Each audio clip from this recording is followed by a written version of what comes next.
Hello friends, मेरा नाम है शाद्रू और आज हम हमारे इस चैनल साइंस पर इस पर स्टार्ट करने जा रहे हैं स्टैंडर्ड ट्वेल्थ। सो फ्रेंड्स, अभी हम बात करते हैं स्टैंडर्ड ट्वेल्थ की फ़िज़िक्स की। स्टैंडर्ड ट्वेल्थ में फ़िज़िक्स में जो मेन पोर्शन है वो इलेक्ट्रो मैग्नेटिज्म फील्ड पे है। इलेक्ट्रोमैग्नेटिज्म ऐसी फील्ड है फिज़िक्स में जिसमें हम मैटर की इलेक्ट्रिक एंड मैग्नेटिक प्रॉपर्टीज़ पे स्टडी करते हैं। अगर हमने किसी पार्टिकल को या किसी ऑब्जेक्ट को किसी इलेक्ट्रिक फील्ड में रख लिया या फिर मैग्नेटिक फील्ड में रख लिया तो उस पर कैसा इफेक्ट होगा, वो सब हम इलेक्ट्रोमैग्नेटिज्म में पढ़ते हैं। फ्रेंड्स, इलेक्ट्रोमैग्नेटिज्म जो हम ट्वेल्थ में स्टडी करेंगे उसको हम दो पार्ट में डिवाइड करते हैं। एक है इलेक्ट्रोस्टैटिक्स जो हम स्टार्टिंग के चैप्टर्स में पढ़ेंगे, और एक है इलेक्ट्रो डायनामिक्स।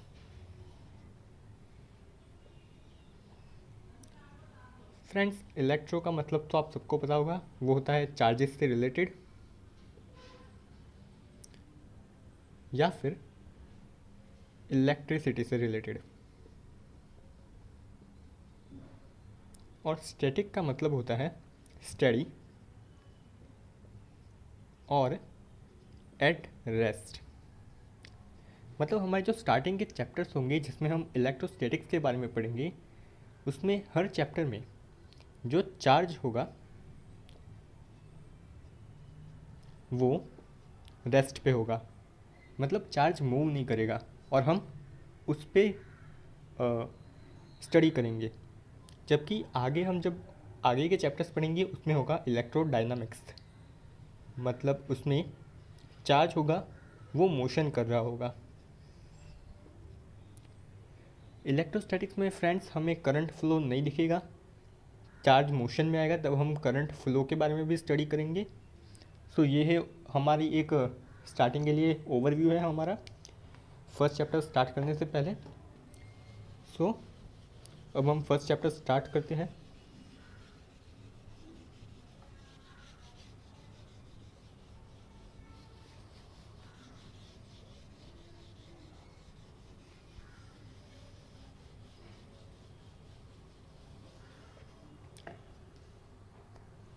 फ्रेंड्स, जो फर्स्ट चैप्टर है हमारा वो है इलेक्ट्रिक चार्जेस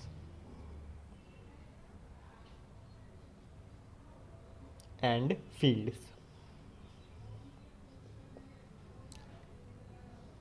तो ये चैप्टर में सबसे पहले तो हम चार्जेस के बारे में जानेंगे। चार्जेस क्या होते हैं, उनकी प्रॉपर्टीज़ क्या होती है, हम उनके साथ कैसे डील कर सकते हैं और वो मैटर के बिहेवियर को कैसे अफेक्ट करते हैं, वो सब हम जानेंगे। सो चलिए सबसे पहले चार्ट स्टार्ट करते हैं। चार्जेस क्या होते हैं उससे स्टार्ट करते हैं। So what is charge?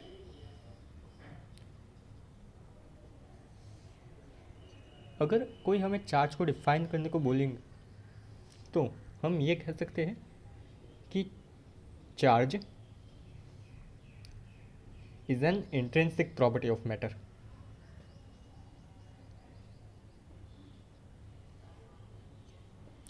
Charge is an intrinsic property of matter. जैसे बॉडी का मास उसकी एक इंट्रिंसिक प्रॉपर्टी होती है, वैसे ही चार्ज भी एक इंट्रिंसिक प्रॉपर्टी है मैटर की। और अगर इस डिफाइन को हमें और एक्सटेंड करना हो तो हम ये बोल सकते हैं कि charge is an intrinsic property of matter due to which it experiences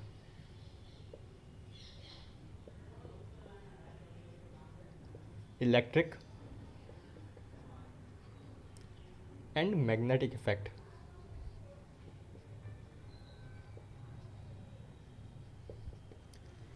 friends, universe में जितना भी मैटर है, वो जितना भी मैटर है जिसके पास मास है, वो हर एक मैटर का पार्टिकल अपने आसपास इलेक्ट्रिक और मैग्नेटिक फील्ड के इफ़ेक्ट को एक्सपीरियंस कर सकता है, उसके हिसाब से अपनी कन्फिग्रेशन भी चेंज कर सकता है, वो अपना खुद का इलेक्ट्रिक और मैग्नेटिक इफ़ेक्ट भी बना सकता है।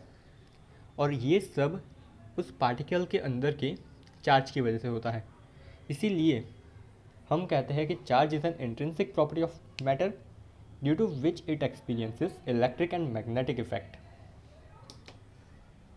सो आई होप आपने नोट कर लिया होगा। अभी हम पढ़ेंगे डिस्कवरी ऑफ चार्ज के बारे में।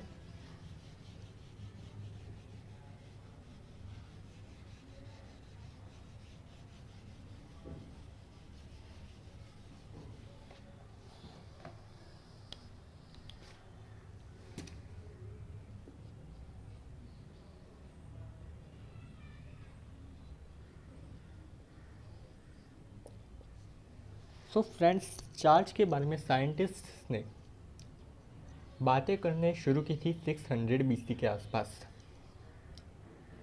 तब साइंटिस्ट ने ये ऑब्ज़र्व किया कि अगर हम किसी ग्लास रॉड को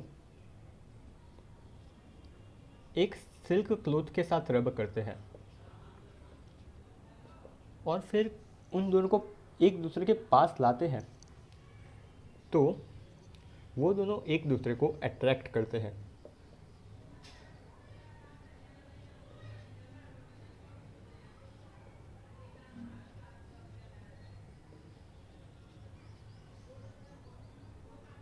और उन्होंने ये भी देखा कि अगर ग्लास रॉड की जगह हम प्लास्टिक रॉड लेंगे और सिल्क की जगह वुल क्लॉथ लेंगे, तो वो भी एक दूसरे को बाद में अट्रैक्ट करते हैं।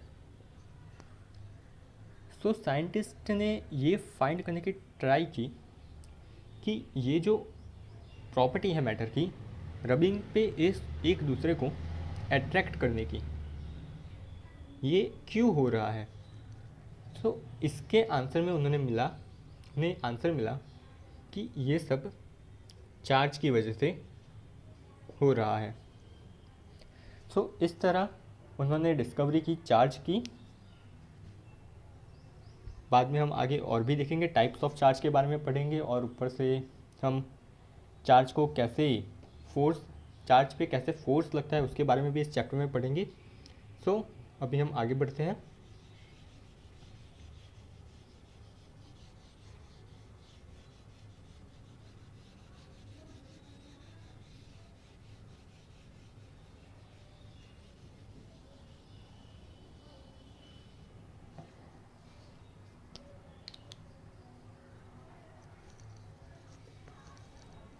फ्रेंड्स, साइंटिस्ट ने जब चार्ज पे स्टडी की तो उन्होंने ये ऑब्ज़र्व किया कि there are only two type of charges. There are only two type of charges. मतलब चार्ज का जो नेचर है वो सिर्फ दो ही टाइप का पॉसिबल है।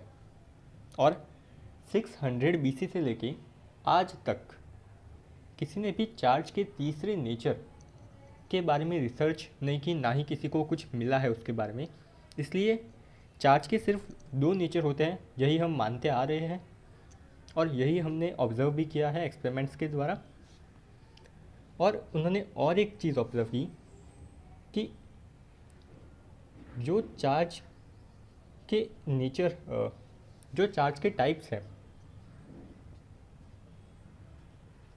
वो एक दूसरे के इफ़ेक्ट को नलीफाई कर देते हैं।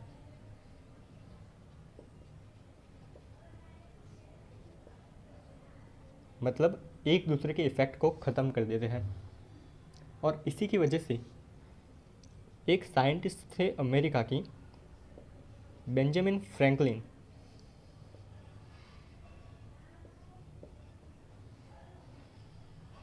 उन्होंने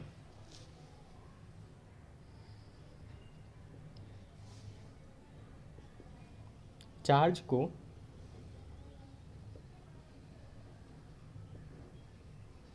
दो टाइप में डिवाइड कर दिया। एक था पॉजिटिव और एक था नेगेटिव। जैसे फ्रेंड्स, जब हम मैथ्स पढ़ते हैं तो मैथ्स में भी पॉजिटिव नंबर्स और नेगेटिव नंबर्स एक दूसरे के इफ़ेक्ट को नलीफाई कर देते हैं, एक दूसरे को कैंसिल कर देते हैं। वैसे ही ये जो दो टाइप के चार्ज थे, ये एक दूसरे के इफ़ेक्ट को कैंसिल कर रहे थे, इसीलिए उन्होंने एक को पॉजिटिव और दूसरे को नेगेटिव नाम दे दिया। वैसे पॉजिटिव और नेगेटिव तो हम फिज़िक्स में सिर्फ डायरेक्शन के लिए बात करते हैं, इसलिए दोनों का नेचर तो सेम होगा। दोनों का मैग्नीट्यूड जब हम स्टडी करेंगे उसके मैग्नीट्यूड के बारे में और सारी चीज़ों के बारे में स्टडी करेंगे, तो हम ये देखेंगे कि पॉजिटिव और नेगेटिव में सिर्फ डायरेक्शन का फ़र्क है, इसीलिए वो अपने इफ़ेक्ट को नलीफाई कर देते हैं। सो आप इतना नोट कर सकते हैं, हम आगे बढ़ेंगे फिर।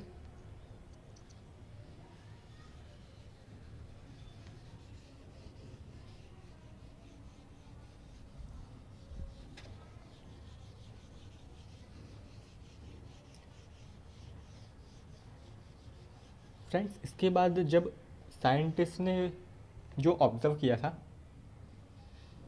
ग्लास रॉड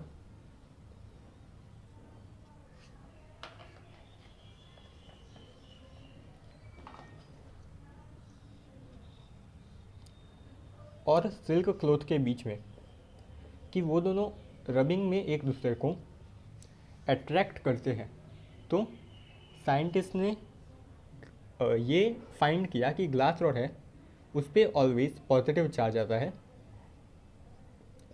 और जो सिल्क क्लॉथ है उस पर नेगेटिव चार्ज आता है।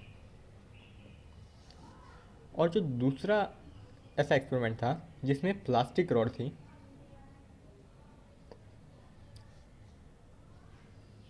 और वुलन क्लॉथ था, उसमें प्लास्टिक रॉड पे हमेशा नेगेटिव चार्ज आता है और वुल क्लॉथ पे हमेशा पॉजिटिव चार्ज आता है। सो उन्होंने ये ऑब्ज़र्व किया। अब हमने टाइप्स ऑफ चार्जेस के बारे में भी स्टडी कर ली है। सो अब हम चार्ज की यूनिट देखेंगे।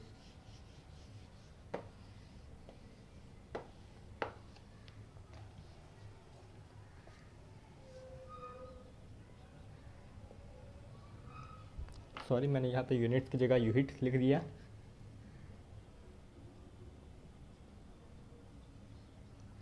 फ्रेंड्स, जो हमारी ऐसा यूनिट सिस्टम है उसमें हम चार्ज को क्यू से रिप्रेजेंट करते हैं। चार्ज की वैसे तो बहुत सारी यूनिट्स हैं, लेकिन मैं यहाँ पे आपको 4 यूनिट्स के बारे में बताऊँगा जो सफिशिएंट है आपके सिलेबस के हिसाब से और आपके कॉम्पिटिटिव एग्ज़ाम के हिसाब से भी। सबसे पहले तो ऐसा यूनिट जो चार्ज की है वो है कूलम्ब, जिसको हम C से डिनोट करते हैं। और एक इलेक्ट्रॉन पे 1.6 इंटू 10⁻⁻19 के 19 कूलम्ब के मैग्नीट्यूड का चार्ज होता है। और हम दूसरी यूनिट देखने जाए तो वो है CGS यूनिट, जिसको हम ESU बोलते हैं।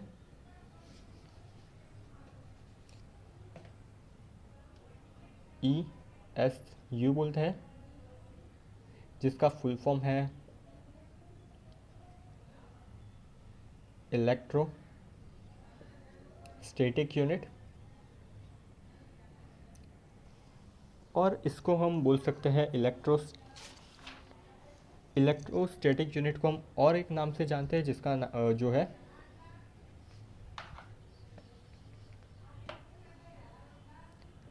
स्टेट कूलम्ब, और we can say static coulomb. और फ्रेंड्स इस यूनिट का और एक नाम है जिसे हम कहते हैं फ्रैंकलिन। फ्रेंड्स ये जो यूनिट है चार्ज की वो सबसे स्मॉलेस्ट यूनिट है। चार्ज की इससे स्मॉलेस्ट यूनिट एग्जिस्ट नहीं करती। और अगर हम इस यूनिट को कूलम के साथ कंपेयर करें तो जो 1 कूलम है उसकी वैल्यू 3 इंटू 10⁹ ESU के इक्वल होगी। आप देख ही सकते हैं कि उस 1 कूलम की वैल्यू कितनी ज़्यादा ESU के बराबर है, और इसीलिए ये जो यूनिट है सबसे छोटी यूनिट है चार्ज की। सो ये तो हमने 2 यूनिट्स के बारे में डिस्कस किया। अभी हम और 2 यूनिट्स के बारे में डिस्कस करेंगे। आप नोट कर लीजिए, मैं रफ कर लेता हूँ।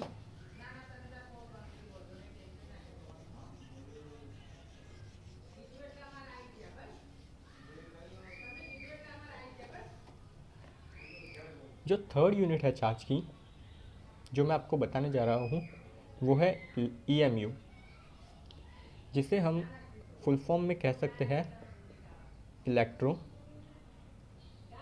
Magnetic unit of charge.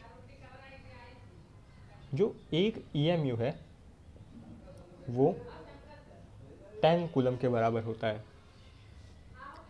और जो चौथी और लास्ट यूनिट है वो है फैराडे। फ्रेंड्स ये जो यूनिट है वो चार्ज की सबसे बड़ी यूनिट है, biggest unit of charge it is. और अगर हम इसको डिफाइन करने जाएं तो charge on 1 mole of electron is 1 Faraday।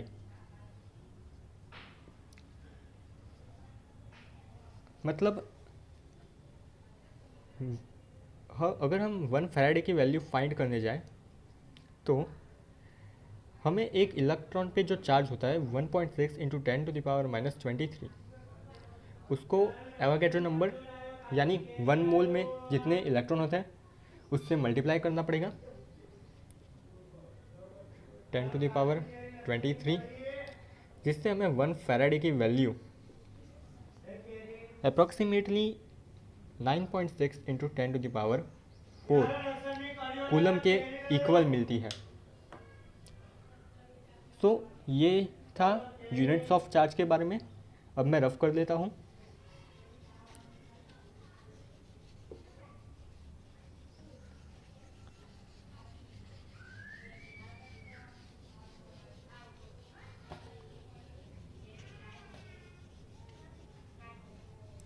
So friends हमने यूनिट 4 देखी चार्ज की। एक तो थी कूलम्ब जो थी SI यूनिट, दूसरी थी ESU जो थी CGS यूनिट और सबसे छोटी यूनिट भी थी, तीसरी थी EMU और चौथी और आखिरी थी फैराडे। और इसमें से ESU थी सबसे स्मॉलेस्ट यूनिट और फैराडे थी सबसे बिगेस्ट यूनिट। सो ये था यूनिट्स ऑफ चार्ज के बारे में। अभी हम आगे स्टडी करेंगे चार्ज का एटम के अंदर डिस्ट्रीब्यूशन कैसा होता है।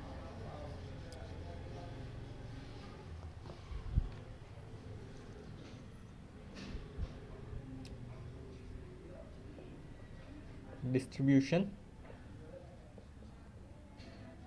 इन एटम।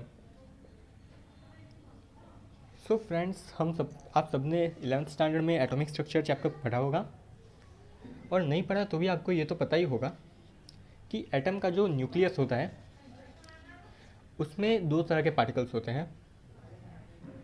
एक तो होता है ये पॉजिटिवली चार्ज प्रोटॉन और एक होता है न्यूट्रॉन। और जो इलेक्ट्रॉन्स होते हैं वो प्रोटॉन्स और न्यूट्रॉन्स मतलब कि न्यूक्लियस के आसपास रिवॉल्व करते हैं। तो हमारे पास ये एटम है। इसमें हमें ये बात याद रखनी है कि जो प्रोटॉन पे चार्ज होगा, एक प्रोटॉन पे जो चार्ज होगा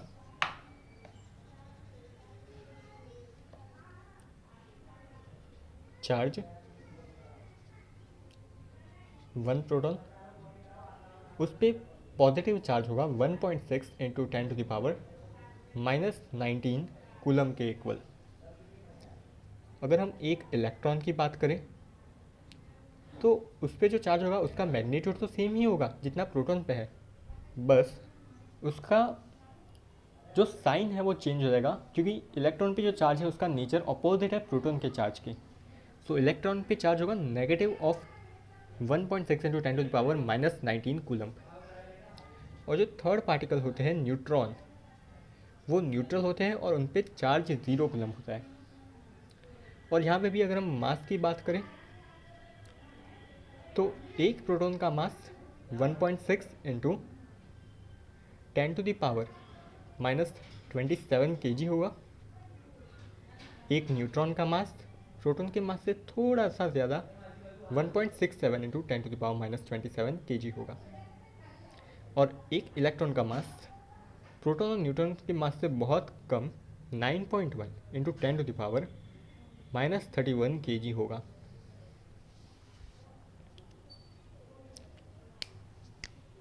तो ये तो हमने बात की चार्ज और मास की। अभी हम और बात करें तो जो प्रोटॉन होते हैं वो जनरली न्यूक्लियस में होते हैं और स्टडी होते हैं, और जो इलेक्ट्रॉन्स होते हैं वो मूवेबल पार्टिकल्स होते हैं। जो करंट का फ्लो होता है वो भी इलेक्ट्रॉन्स की मूवमेंट की वजह से ही होता है। इलेक्ट्रॉन जब एक एटम से दूसरे एटम पे जाते हैं तो इलेक्ट्रिसिटी जनरेट होती है। फ्रेंड्स, अगर हम यहाँ पे देखें तो इलेक्ट्रॉन्स के पास तो नेगेटिव चार्ज है, प्रोटॉन्स के पास पॉजिटिव चार्ज है। प्रोटॉन्स स्टेडी है, वो मूव नहीं कर सकते, लेकिन इलेक्ट्रॉन्स मूव कर सकते हैं। मतलब अगर ये जो न्यूट्रल एटम है, हाँ आपको न्यूट्रल में बात बताना भूल गया, तो आप लोगों को पता ही होगा कि जो नंबर ऑफ प्रोटॉन्स होते हैं एक एटम में वो एटॉमिक नंबर के इक्वल होते हैं, जिसको हम Z से रिप्रेजेंट करते हैं। और नंबर ऑफ इलेक्ट्रॉन्स होते हैं वो भी एटॉमिक नंबर के इक्वल होते हैं। तो इसी वजह से जो टोटल चार्ज होता है एक एटम पे वो न्यूट्रल होता है। एटम इलेक्ट्रिकली न्यूट्रल होता है, उस पर चार्ज 0 होता है, क्योंकि प्रोटॉन और इलेक्ट्रॉन इक्वल नंबर में प्रेजेंट है और दोनों का चार्ज का मैग्नीट्यूड भी सेम है, बस नेचर अपोजिट है। इसलिए वो दोनों एक दूसरे के इफेक्ट को कम्प्लीटली नलीफाई कर देते हैं और एटम इलेक्ट्रिकली न्यूट्रल होता है। और अभी हम बात करें, जो मैं आपको बताने जा रहा था, कि अगर इस एटम पे हमें चार्ज जनरेट करना है तो प्रोटॉन्स को तो हम एटम से नहीं निकाल पाएंगे, मतलब पॉजिटिव चार्ज को हम मूव नहीं कर पाएंगे जिसकी वजह से उस पर चार्ज जनरेट हो। अगर मूव कर पाएंगे तो इलेक्ट्रॉन को ही हम एटम में ला सकेंगे या एटम से निकाल सकेंगे। तो अगर एटम गेन करेगा इलेक्ट्रॉन को तो उस पर नेगेटिव चार्ज की वैल्यू बढ़ जाएगी। सो इसी वजह से वो नेगेटिवली चार्ज हो जाए, चार्ज पार्टिकल बन जाएगा। और एटम ने अगर अपने इलेक्ट्रॉन्स खो दिए तो उस पर नेगेटिव चार्ज की वैल्यू कम हो जाएगी, जिसकी वजह से उस पर पॉजिटिव चार्ज आ जाएगा। सो ये था about distribution of charge in an atom. So आप ये नोट कर सकते हैं, मैं ये रब करने जा रहा हूँ। बाद में हम पढ़ेंगे एक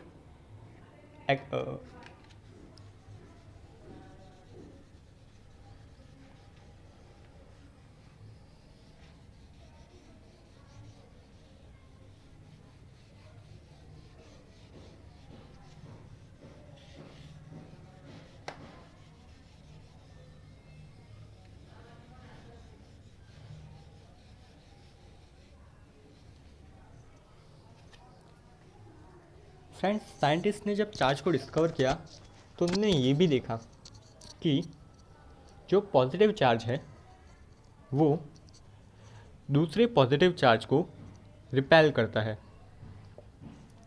जो नेगेटिव चार्ज है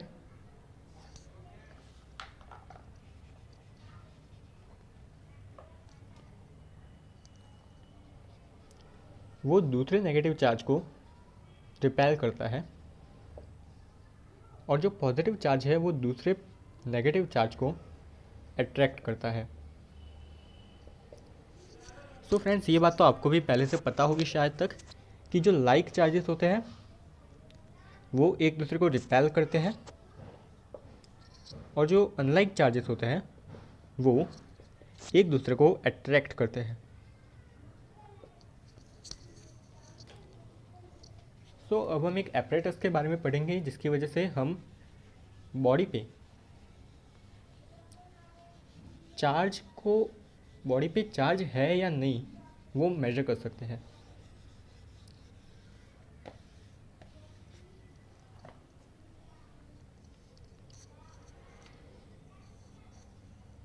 फ्रेंड्स, पुराने टाइम में एक मशीन थी जिसको हम लीफ इलेक्ट्रोस्कोप बोलते थे।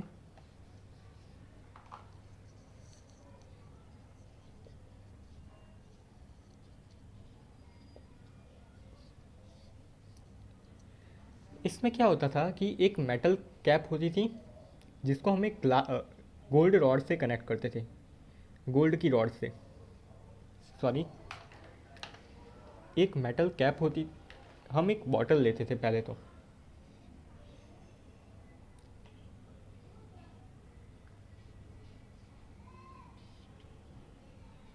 अभी ये मेटल की कैप है और इसको हमने कनेक्ट किया है मेटल की रॉड से, और ये जो रॉड है उसके एंड पे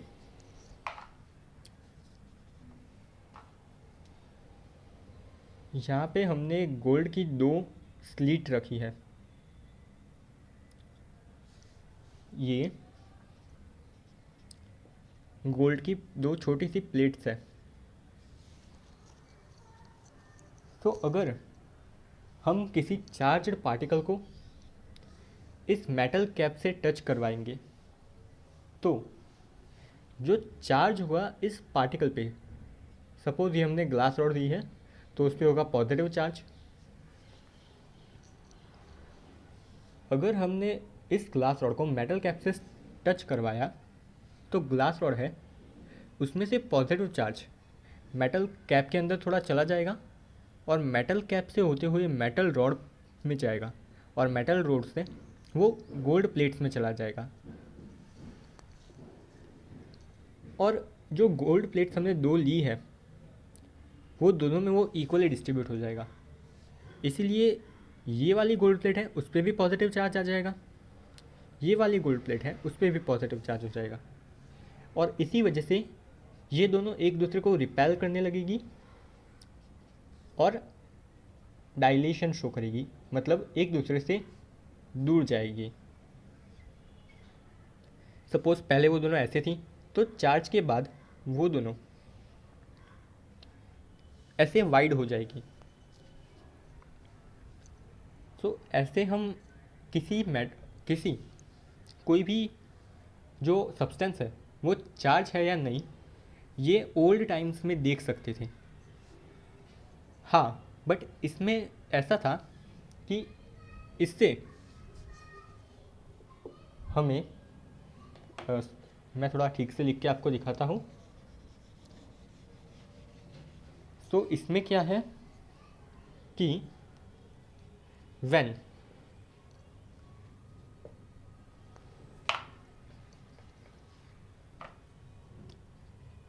glass rod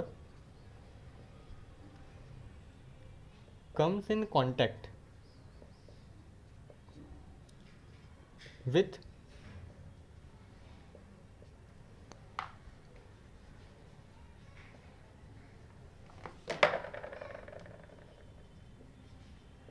metal cap, the gold leaves यहाँ पे जो प्लेट्स हैं हम यहाँ पे उनको लीव्स लिख रहे हैं। The gold leaves dilate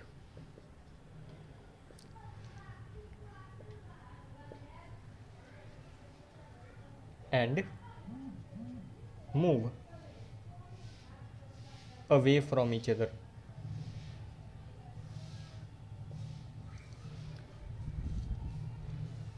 friends, इस एक्सपेरिमेंट में हमको ये तो पता चल जाता था कि बॉडी चार्ज्ड है या नहीं है, लेकिन वी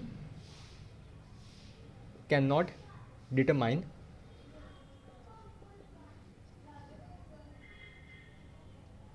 नेचर ऑफ चार्ज।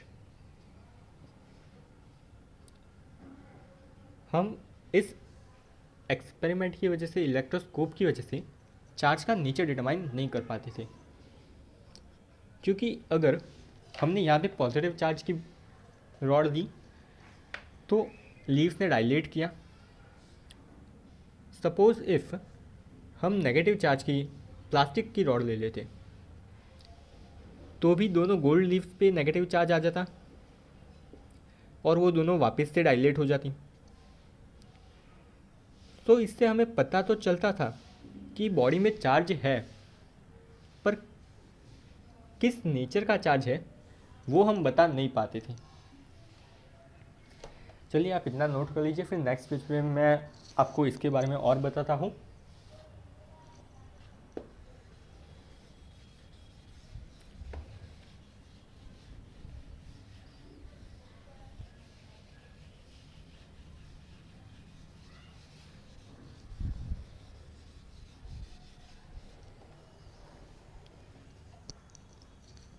तो फ्रेंड्स, हमने देखा कि लीफ इलेक्ट्रोस्कोप से हम बॉडी चार्ज है या नहीं ये पता कर सकते हैं।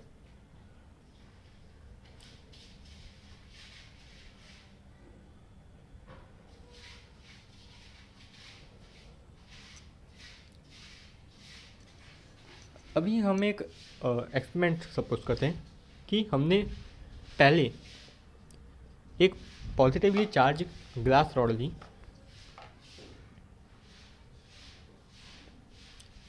और मेटल कैप को टच करवाया, तो जो लीव्स होंगे वो डायलेट हो जाएंगे इस तरह।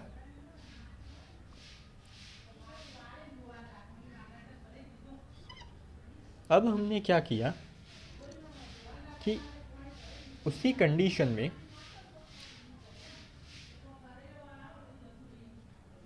एक नेगेटिवली चार्ज प्लास्टिक रॉड ली। मेरी ड्राइंग उतनी अच्छी नहीं है तो प्लीज़ थोड़ा कोऑपरेट कर लेना, मैं टाइम के साथ सुधार लूँगा इसे। हमने एक नेगेटिवली चार्ज प्लास्टिक रॉड ली और उसको मेटल कैप से टच करवाया, तो हम ये ऑब्जर्व करेंगे जो लीफ ब्लेड जो डायलेटेड थे, गोल्ड लीफ ब्लेड, वो वापस से कॉन्ट्रैक्ट होके नॉर्मल पोजीशन पे आ जाएंगे।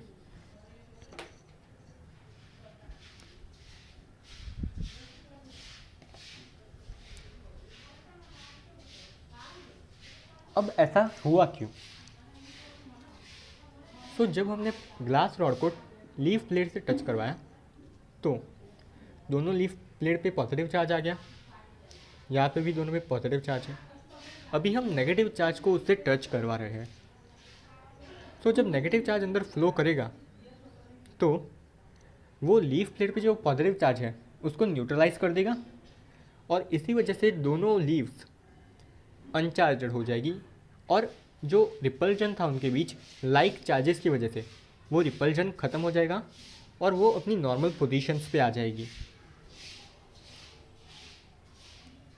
सो इस तरह से लीफ इलेक्ट्रोस्कोप की मदद से हम दो बॉडीज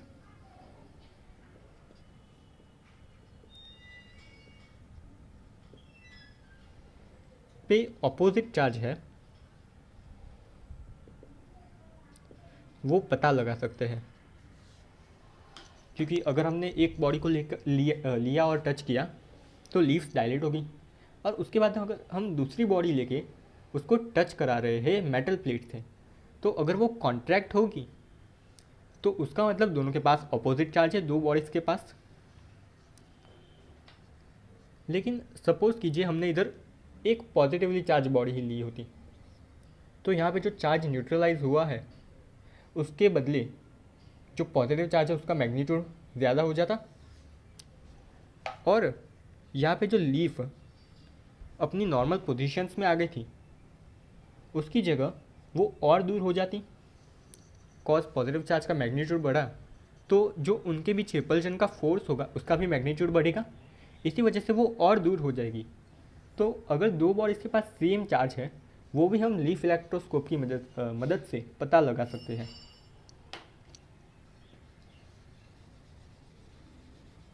सो आई होप आपने नोट कर लिया था। अभी हम और एक दो बात जानेंगे लीफ इलेक्ट्रोस्कोप के बारे में।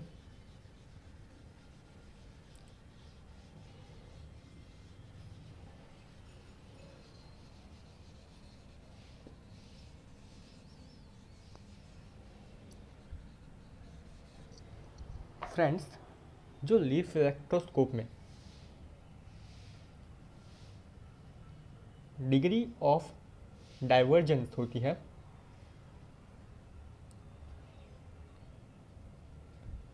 लीफ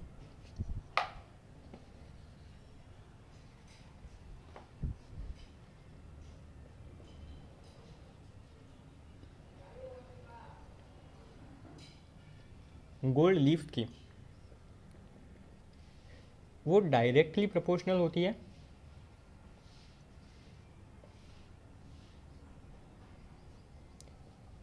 मैग्नीट्यूड ऑफ चार्ज के।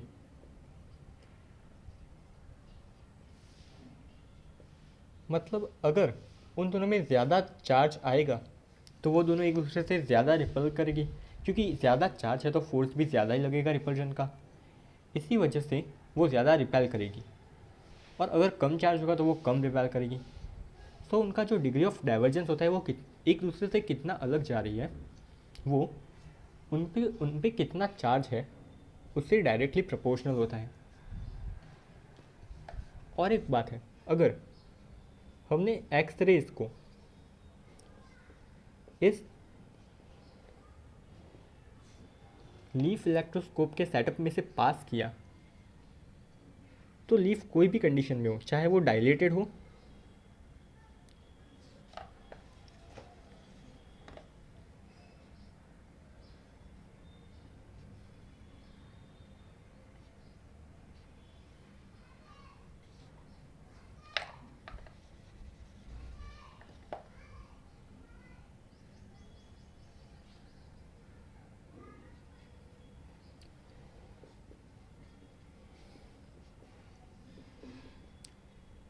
चाहे वो डायलेटेड हो या तो वो या वो कोलैप्स्ड कंडीशन में हो, अगर हम एक्सरेज को पास कर रहे हैं उस लीफ इलेक्ट्रोस्कोप में से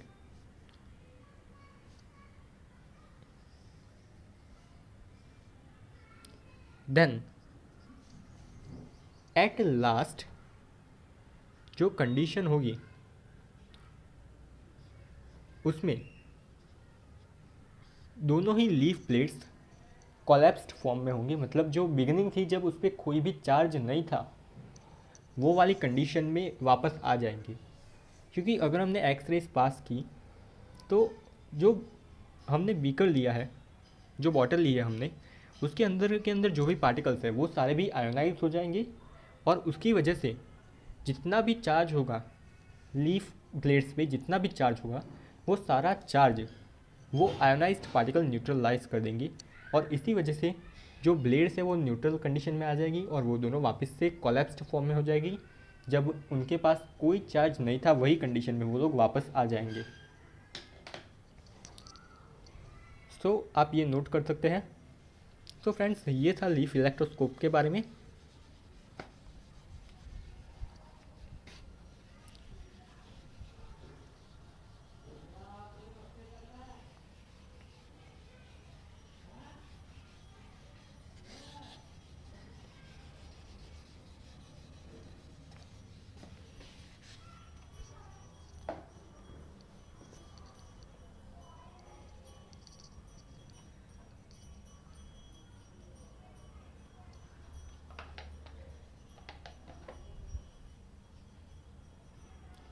तो फ्रेंड्स, आज का लेक्चर यहीं तक रखते हैं। आप सबको थैंक यू, आपने लेक्चर इतने अच्छे से देखा। आई होप आपको कुछ जानने को मिला होगा, आपको समझ आया होगा लेक्चर। जो नेक्स्ट लेक्चर होगा उस पर हम properties of charge,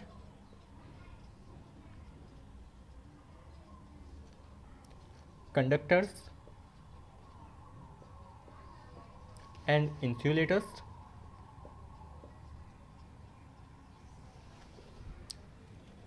process of earthing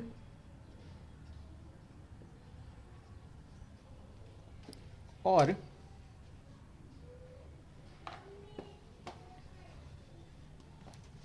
conductors and insulators,